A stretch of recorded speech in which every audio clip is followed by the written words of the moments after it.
Hello everyone, welcome back to my YouTube channel. My name is Govind Kunderia. तो guys आज मैंने काफ़ी दिनों के बाद आज आईपीएस प्रीलिम्स का मॉक अटेम्प्ट किया था। और आपको ये बता दूं, अगर आप भी मॉक टेस्ट अटेम्प्ट करना चाहते हो तो ये स्मार्ट किडा का मॉक टेस्ट नंबर 2 है, जिसको मैंने आज इसमें अटेम्प्ट किया था। और इसमें जो मैंने टोटल मार्क्स स्कोर किया है वो 67.87 आउट ऑफ 100 किया है। और इसमें जो मेरा रैंक है वो 53 आउट ऑफ, आप देख सकते हो उसमें।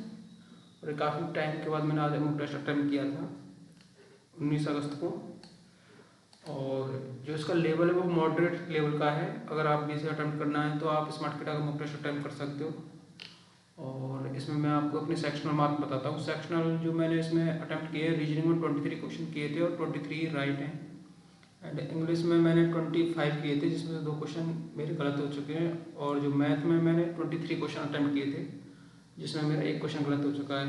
और आपको पता है कि आईपीएस पीओ का प्रीलिम्स का पैटर्न चेंज हो चुका है। तो मैंने अगर हम पहले वाले पैटर्न पे होते तो 23 क्वेश्चन अटेम्प्ट किए तो 23 मार्क आते। पर अब इसमें उन्होंने क्या रीजनिंग को कर दिया 40 मार्क्स का।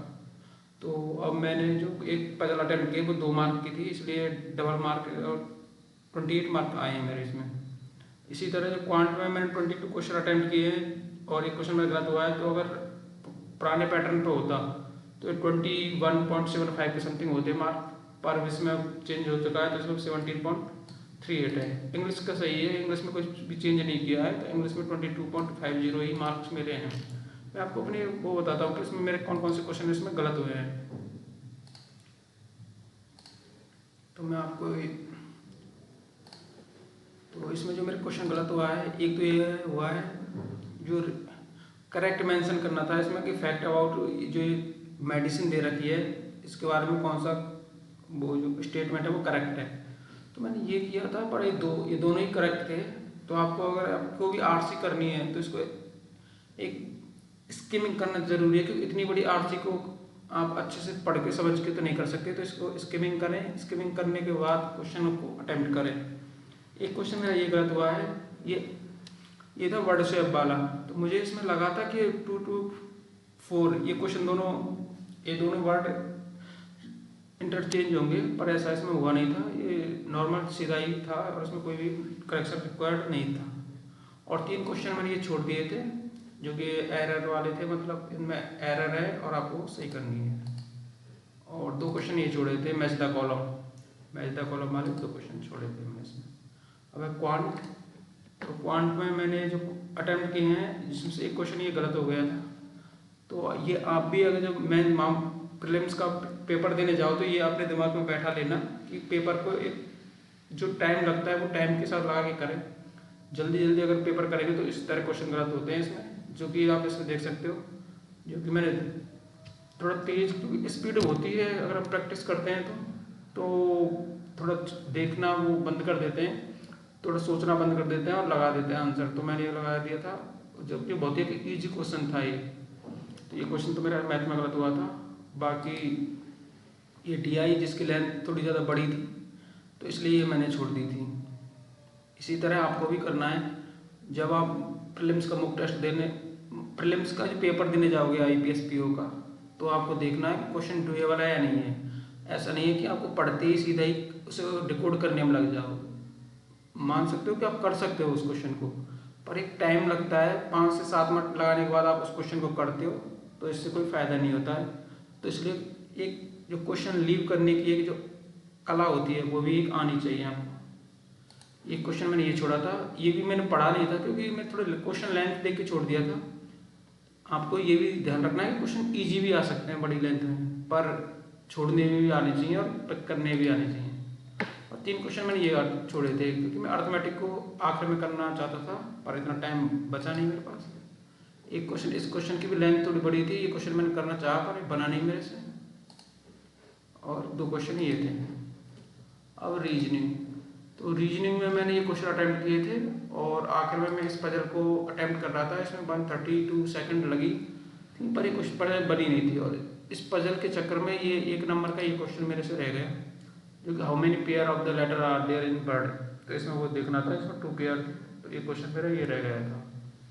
पर ठीक है, इसमें जो मैंने ओवरऑल मार्क्स इसमें मैंने स्कोर किया है वो ठीक है 67.87, और इससे भी अच्छा मैं कर सकता था।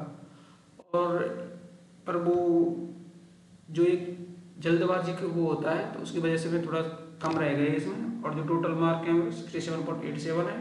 और जो टोटल अटैम्प्ट हैं, टोटल अटैम्प्ट यहाँ पे देख सकते हो 68 राइट एंड 3 रॉन्ग, तो 71 थे। तो ये था मेरा पूरा स्कोर, जो कि स्मार्ट किडा का मॉक टेस्ट नंबर 2 है। अगर आपने ये अटेम्प्ट किया है तो आप भी अपना स्कोर शेयर कर सकते हो कमेंट कॉलम में।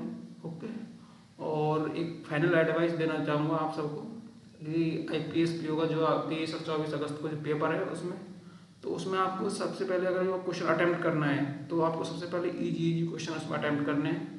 जाते ही कुछ क्वेश्चन ऐसे होते हैं, जैसे कि रीजनिंग में छोटी पजल दिखेगी आपको, मतलब कम लेंथ की, पर उसमें लॉजिकल थिंकिंग लगेगी और जिसको आप डिकोड करने में आपका पूरा टाइम खा जाएगी। तो इसलिए प्रूडेंटली क्वेश्चन को अटेम्प्ट करें, स्किमिंग करें क्वेश्चन के पहले और उसके बाद उसको अटेम्प्ट करें। ऐसा नहीं है कि आपने स्किमिंग किया नहीं और सीधा ही क्वेश्चन को शुरू से ही पढ़ के डिकोड करने लग गए, और इससे उसमें बहुत टाइम लगता है। और फिर अगर आपका शुरू में ही अगर आपका टाइम खराब होगा तो इससे आप पेपर अच्छा नहीं होगा, क्योंकि शुरू में अगर टाइम खराब होता है तो एक प्रेशर बन जाता है। तो इसलिए पहले इजी क्वेश्चन वो कर लें। जैसे कि रीजनिंग में आपको पहले मिसलेनियस क्वेश्चन करने हैं, RC को पहले नहीं उठाना है, पर RC के लिए कम से कम अगर आपको करना है तो 8 से 9 मिनट आपको आखिर तक बचा के रखने हैं। और एरर, मेरे अकॉर्डिंग आपको एरर वाले क्वेश्चनों को छोड़ना चाहिए, क्योंकि एरर वाले में टाइम ज़्यादा लगता है और सही भी नहीं होते हैं वो।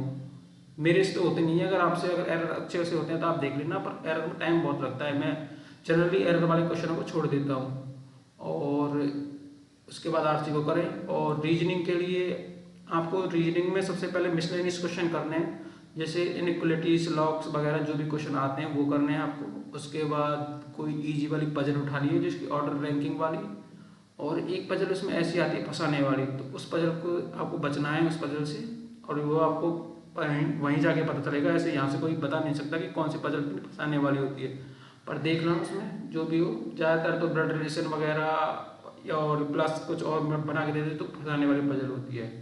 और मैथ, तो मैथ में आपको क्या करना है, तो मैथ में आपको सबसे पहले सिंप्लीफिकेशन वगैरह के जितने भी क्वेश्चन हैं, कम क्वेश्चन आएंगे, पर आपको जितने भी क्वेश्चन आते हैं आपको सबसे पहले उनको अटेम्प्ट करना है। और वो अटेम्प्ट करने के बाद आपको कोई एक इजी DI पिक करनी है। DI 2 या 3 DI आएंगी, तो आपको इसमें से एक इजी DI आती है बहुत ही, तो वो उसको पिक करना है। और उसके बाद आपको 1 लाइनर क्वेश्चन करने हैं, जो अर्थमेटिक के बहुत ही ईजी क्वेश्चन आते हैं वो करने हैं। और अगर आपको फिर पास टाइम बचता है तो अर्थमेटिक वो DI भी करनी है आपको एक। और आखिर में DI ना उठाएं, आखिर में अगर जब 2-3 मिनट बचती हैं तो मैथ के, तो उसमें कुछ 1 लाइनर क्वेश्चन बचते हैं तो उनको करें। उससे पहले आप जो भी अगर कोई DI करना चाहते हैं तो DI करें, पर लास्ट में आप इंश्योर करना है कि 2-3 मिनट में, क्योंकि DI डिकोड भी नहीं होगी और आपके वो 2-3 मिनट खराब होते हैं।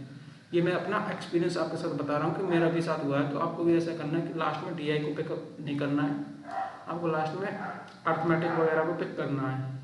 और इससे आप देखोगे कि आप एक अच्छा स्कोर करोगे। तो अगर आप इस स्ट्रेटेजी को फॉलो करते हो पेपर अटेम्प्टिंग को, तो आप एक अच्छा स्कोर करोगे।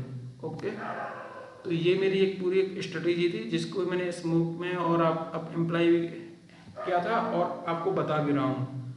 ओके, तो आप देखना आपको किसका स्कोर होता है। अगर आपने ये स्मोक टेस्ट दिया तो आप अपना स्कोर किसमें शेयर कर सकते हो। Thank you for watching the video. अगर आपको वीडियो अच्छी लगी तो चैनल को सब्सक्राइब करें और वीडियो को लाइक करें।